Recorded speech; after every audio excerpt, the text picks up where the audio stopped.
Yeah, I'll react to that, sure. You want to start learning about a super serious subject with someone who has absolutely nothing to provide in any knowledge whatsoever? You've come to the right place. One of the biggest myths about the Israel-Palestine conflict is that it's been going on. No, but for real, we're gonna learn, guys. All right, and Vox, good videos, simple, 10 minutes long, overview. I don't want to get into all the super intense details yet because it overwhelms my brain, and then I forget things, and I learn nothing. One of the biggest myths about the Israel-Palestine conflict is that it's been going on for centuries, all about ancient religious hatreds. In fact, while religion is involved, conflict's mostly about two groups of people who claim the same land, and it really only goes back about a century to the early 1900s. Around then, the region along the eastern Mediterranean we now call Israel-Palestine, been under Ottoman rule for centuries, was religiously diverse, including mostly Muslims and Christians, also a small number of Jews who lived generally in peace. It was changing in two important ways. First, more people in the region were developing a sense of being not just ethnic Arabs, but Palestinians, a distinct national identity. At the same time, not so far away in Europe, more Jews were joining a movement called Zionism, which said that Judaism was not just a religion, but a nationality, one that deserved a nation of its own. And after centuries of persecution, many believed a Jewish state was their only way of safety and saw their historic homeland in the Middle East as their best hope for establishing it. In the first decades of the 20th century, tens of thousands of European Jews moved there. After World War I, the Ottoman Empire collapsed, and British and French empires carved up the Middle East, the British taking control of a region it called the British Mandate for Palestine. At first, the British allowed Jewish immigration, but as more Jews arrived, settling into farming communities, tension between Jews and Arabs grew. Both sides committed acts of violence, and by the 1930s, the British began limiting Jewish immigration. In response, Jewish militias formed to fight both the local Arabs and to resist British rule. Then came the Holocaust, leading many more Jews to flee Europe for British Palestine and galvanizing much of the world in support of a Jewish state. In 1947, as sectarian violence between Jews and Arabs there grew, the United Nations approved a plan to divide British Palestine into two separate states. One for Jews, Israel, and one for Arabs, Palestine. Okay, so there had been a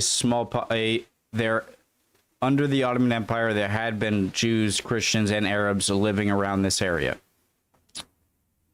The the Arabs in this area identified themselves as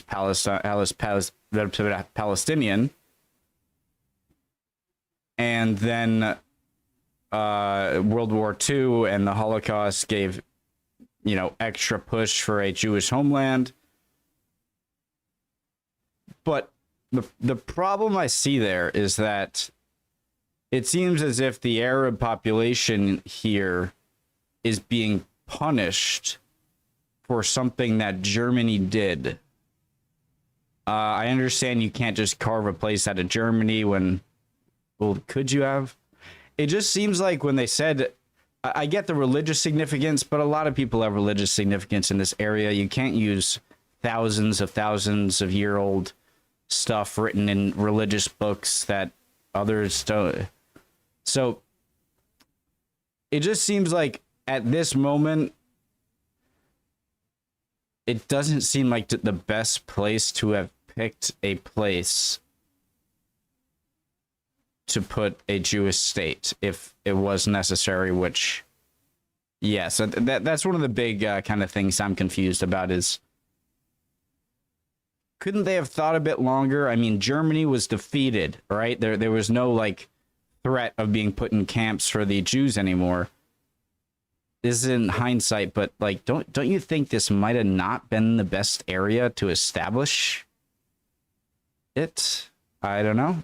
City of Jerusalem, where Jews, Muslims, and Christians all have holy sites, was to become a special international zone. The plan was meant to give Jews a state, to establish Palestinian independence, and to end the sectarian violence that the British could no longer control. The Jews accepted the plan, and they declared independence as Israel. But Arabs throughout the region saw the UN plan as just more European colonialism trying to steal their land. Many of the Arab states, who had just recently won independence themselves, declared war on Israel in an effort to establish a unified Arab Palestine where all of British Palestine had been. Like right here, this is,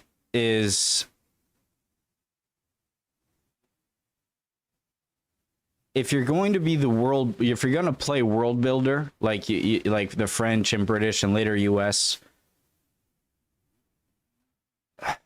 like that's your fault. That's your fault that you put in, you already saw that Jewish and Palestinians were fighting with each other prior to World War II, prior to when they designated Free Palestine, independent Israel. And then you saw when they restricted Israel's coming in because of the violence, a lot of the Israelis took up violence on their own and kept fighting with Palestinians. Didn't look good. And then you're just like, all right, and then we're out of there. And then all the Arab countries are like, what, UN? And fight. And so it seems like you had a country in Germany who was killing everyone that was Jewish. Other people too, mostly Jewish.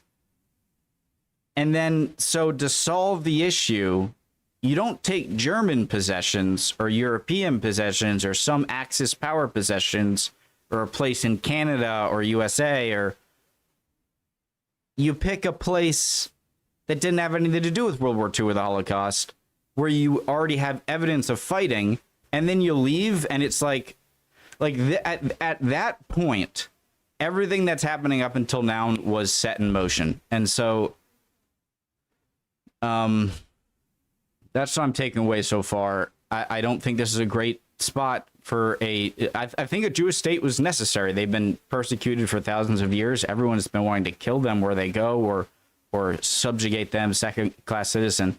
It's just so irresponsible the way you did it here, and you had warnings. And then the Arabs attack, and they're like, what? Why are you putting a European place? Yeah, so France and Britain, I think, put this in motion. I'm not trying to say America is not later a big actor in a lot of the problems. Planned as just more European colonialism trying to steal their land. Many of the Arab states, who had just recently won independence themselves, declared war on Israel in an effort to establish a unified Arab Palestine where all of British Palestine had been. The new state of Israel won the war, but in the process, they pushed well past their borders under the UN plan, taking the western half of Jerusalem and much of the land that was to have been part of Palestine. They also expelled huge numbers of Palestinians well past their borders under the UN. So it was that plan, taking the western half of Jerusalem and much of the land that was to have been part of Palestine. They also expelled huge numbers of Palestinians from their homes, creating a massive refugee population whose descendants today number about 7 million. At the end of the war, Israel controlled all of the territory except for Gaza, which Egypt controlled, and the West Bank, named because it's west of the Jordan River, which Jordan controlled. This was the beginning of the decades-long Arab-Israeli conflict. During this period, many Jews in Arab-majority countries fled or were expelled, arriving in Israel. Then something happened that transformed the conflict. In 1967, Israel and the neighboring Arab states fought another war. When it ended, Israel had seized the Golan Heights from Syria, the West Bank from Jordan, and both Gaza and the Sinai Peninsula from Egypt. Israel was now occupying the Palestinian territories, including all of Jerusalem and its holy sites. This left Israel responsible for governing the Palestinians, a people it had fought for decades. In 1978, Israel and Egypt signed the U.S.-brokered Camp David Accords. Shortly after that, Israel gave Sinai back to Egypt as part of the peace treaty. At the time, this was hugely controversial in the Arab world. Egyptian President Anwar Sadat was... Am I going too far here? Does it seem sort of similar to, like, British settlers and then British settlers in North America eventually became the 13 colonies, all on previously Native American land, and then U.S. became independent, and then just kept moving and moving and moving. It's just that with smallpox, diseases that people in the Americas didn't have immunity to, it killed a lot of people, and just the push west. It seems like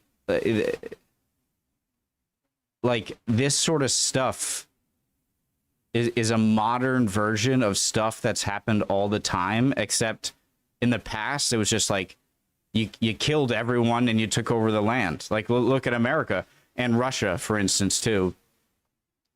Definitely America, where we basically killed everyone. I don't know enough, but we took the entirety of America. This was obviously in the 1800s, right? And 17, 18, 1900s. And so it's kind of, is that a fair comparison? Like Egypt being, Israel being the English or the new America, and the Palestinian Arabs being the Native Americans, and just like, well, this is ours now. Or is that a bad comparison? Accords. Shortly after that, Israel gave Sinai back to Egypt as part of the peace treaty. At the time, this was hugely controversial in the Arab world. Egyptian President Anwar Sadat left Israel responsible for governing the Palestinians, a people it had fought for decades. In 1978, Israel and Egypt signed the U.S.-brokered Camp David Accords. Shortly after that, Israel gave Sinai back to Egypt as part of the peace treaty. At the time, this was hugely controversial in the Arab world. Egyptian President Anwar Sadat was assassinated in part because of outrage against it. But it marked the beginning. Oh my God, I'm so sorry, guys. Oh, China too as well. I'm paying attention. In 1978, Israel and Egypt signed the U.S.-brokered Camp David Accords. Shortly after that, Israel gave Sinai back to Egypt as part of the peace treaty. At the time, this was hugely controversial in the Arab world. Egyptian President Anwar Sadat was assassinated in part because of outrage against it. But it marked the beginning of the end of the wider Arab-Israeli conflict. Over the next few decades... Wait, why though? ...and the U.S. brokades. In 1978, Israelis, a people it had fought for decades, brokered Camp David Accords. Shortly after that, Israel gave Sinai back to Egypt as part of the peace treaty. At the time, this was hugely controversial in the Arab world. Why was it hugely controversial? Because, like, they made a deal, like, Egypt made a deal with the Americans and Israelis, even if it was, so are you saying the Arabs were mad that instead of not negotiating with, we don't negotiate with terrorists or whatever, like not negotiating with the U.S. or Israel and just like taking the Sinai back some way? So did the Arabs just see this as like the first legitimate like meeting and dealing with like what they would call the enemy? Egyptian President Anwar Sadat was assassinated in part because of outrage against it. But it marked the beginning of the end of the wider Arab-Israeli conflict. Over the next few decades, the other Arab states gradually made peace with Israel, even if they never signed formal peace treaties. But Israel's military was still occupying the Palestinian territories of the West Bank and Gaza, and this is when the conflict became an Israeli-Palestinian struggle. The Palestinian Liberation Organization, which had formed in the 1960s to seek a Palestinian state, fought against Israel, including through acts of terrorism. Initially, the PLO claimed all of what had been British Palestine, meaning it wanted to end the state of Israel entirely. Fighting between Israel and the PLO went on for years, even including a 1982 Israeli invasion of Lebanon to kick the group out of Beirut. The stillness of the ceasefire in southern Lebanon was shattered today by the sound of guns, bombs, and planes. The PLO later said it would accept dividing the land between Israel and Palestine, but the conflict continued. As all of this was happening, something dramatic was changing in the Israel-occupied Palestinian territory.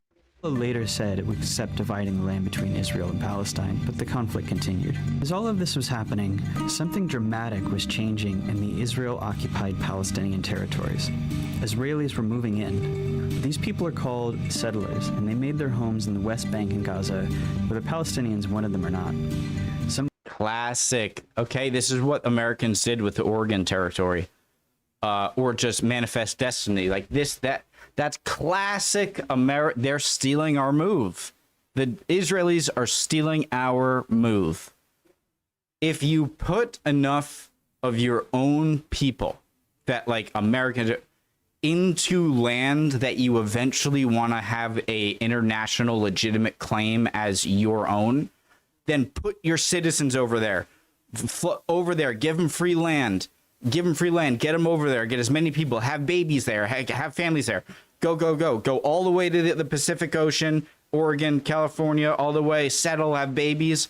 And a big thing like between the Oregon Territory dispute, like modern day Oregon, I think parts of Washington and British Columbia, where like British and Americans were both using the Columbia River and needed that place for like beaver furs. Not important, but the American strategy was just to push as many Americans over there, like go, so that when negotiations happen between the U.S. and UK, it's like the U.S. has a much bigger argument, because it's like, but we have Americans living there. So classic strategy. If you want to move into a place that you want to occupy in the future, send your own people in so they can live there, they can have generations there, and then boom, you have an argument to the UN. Hey, look at all Israel living here. Classic move. That's an American move. They stole it. Move for religious reasons, some because they want to claim the land for Israel, some just because the housing is cheap, often subsidized by the Israeli government. Some settlements are cities. Subsidized by the Israeli government. Other words, Americans saying, we'll give you very cheap land if you just live out west. Kick out the Indians. With thousands of people, Native Americans. Small communities deep into the West Bank. If you've always felt a deep yearning for Jerusalem, now is a once-in-a-lifetime opportunity, not only to stand within its gates, but also to build the home of your dreams there. Settlers are followed by soldiers to guard them, and the growing settlements force Palestinians off of their land and divide communities. Short-term, they make the occupation much more painful for Palestinians. Long-term, by dividing up Palestinian land, they make it much more difficult for the Palestinians to ever have an independent state. Today, there are several 100,000 settlers in occupied territory, even though the international community considers them illegal. By the late 1980s, Palestinian frustration exploded into... What happened in 2010?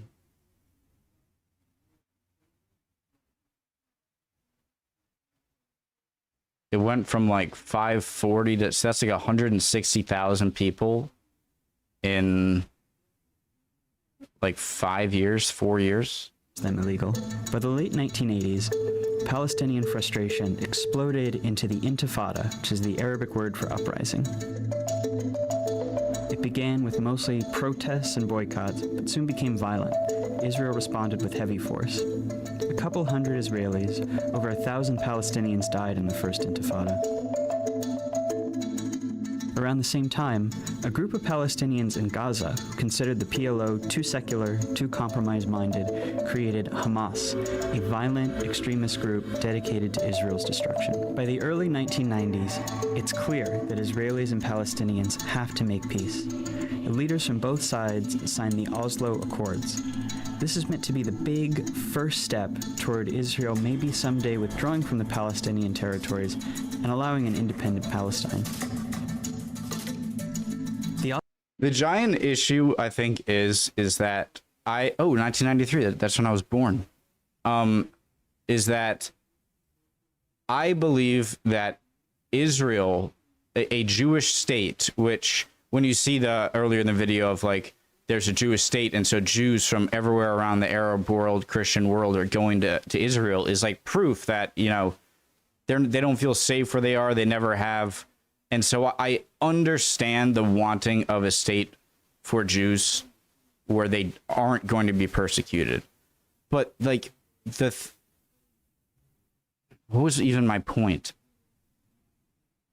It's just all of this was my point. It's like after it was established, maybe you had a year, 2-3 years to reverse it and have Israelis move to a different place for a homeland that won't be as contentious and deadly when they get there. But like, as soon as that happened, we live in a world now where Israel is a thing. Millions of Israelis live there.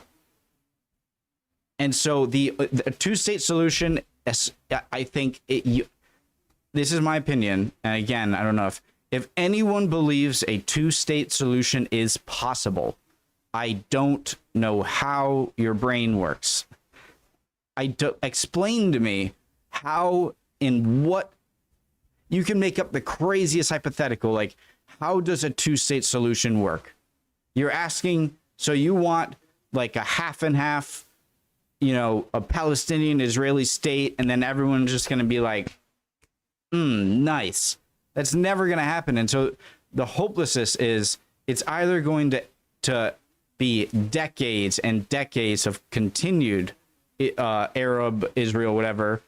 Maybe it's, or everyone dies on either side and only one of them controls it, in which case, or is misplaced. So it's just like the hopelessness that's Oslo Accords established the Palestinian Authority, allowing Palestinians a little bit of freedom to govern themselves in certain areas. Hardliners on both sides opposed the Oslo Accords. Okay, Oslo Accord, Area A, Palestinian civilian and security self-rule. Area B, so self-rule is in the dark green. The B is Palestinian civil governance, Israeli security control. Okay, so all of the blue is just completely Israeli controlled, governed, policed, protected. The light green is the Palestinian governance, but if they don't like what you're doing, but Israel, army control. And then the dark green is just self-rule, self-security, right? Members of Hamas launched suicide bombings to try to sabotage the process.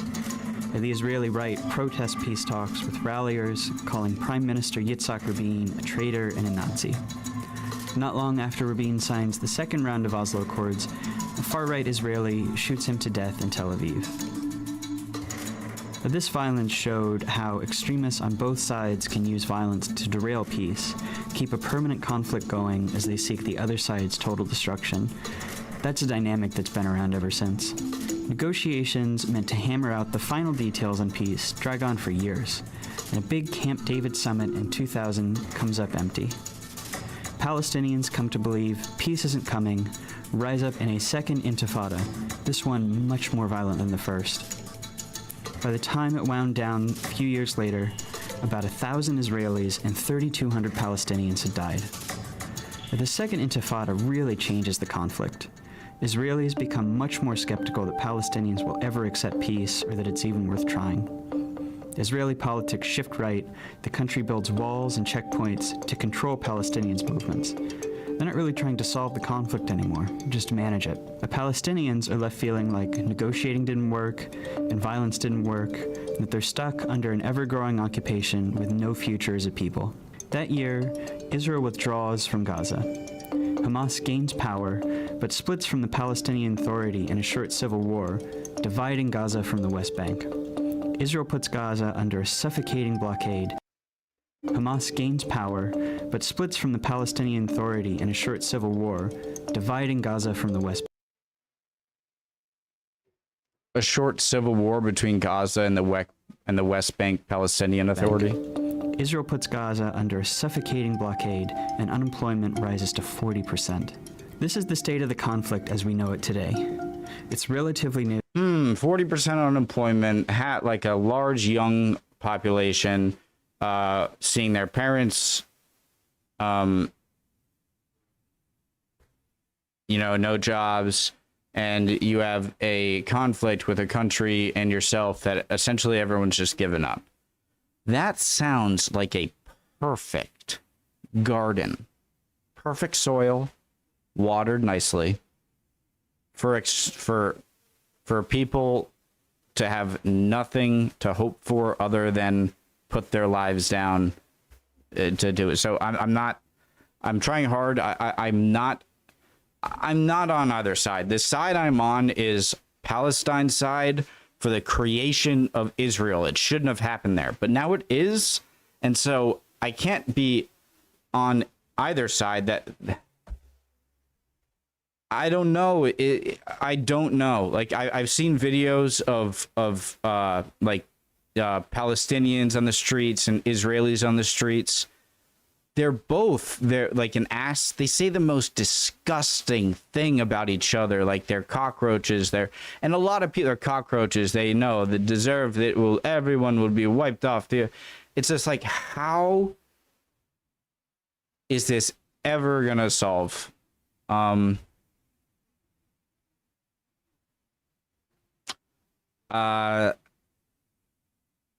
Maybe connect Gaza and the West Bank and then give all of this territory to Palestine and then this area to Israel. And I think that this area, obviously Palestine would have a larger area, but I think it's very not densely populated. And I think most of the areas over here, other than that, it's just like, it's like a North Korea situation. It's like, all right, just one side, checkpoint, don't talk to each other. And it's unbearable for Palestinians. In the West Bank, more and more settlements are smothering Palestinians, often respond with protests and sometimes with violence, though most just want normal lives. In Gaza, Hamas and other violent groups have periodic wars with Israel. The fighting overwhelmingly kills Palestinians, including lots of civilians. In Israel itself, most people have become apathetic. For the most part, the occupation keeps the conflict relatively removed from their daily lives, with moments of brief but horrible violence. There's little political will for peace. No one really knows where the conflict goes from here. Maybe a third intifada, maybe the Palestinian Authority collapses. But everyone agrees that things as they are now can't last much longer. Israel's occupation of the Palestinians is too unstable to last, and that unless something dramatic changes, whatever comes next will be much worse. So what do you guys think is going to happen? Like, what is your... I don't want to hear your best scenario or worst scenario, but like...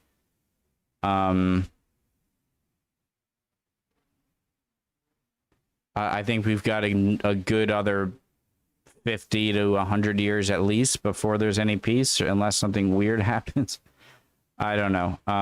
If I said, sometimes I get in the mood and I say more stuff than maybe I'm unknowledgeable enough to say. So if I said some stuff wrong, please guys, love to see in your comments correcting me, your thoughts on anything, any of the questions I had, answer them. Would love to see it. Hope you guys are doing well. Love you all. Stay safe. Drink water. Stay hydrated. See you next time.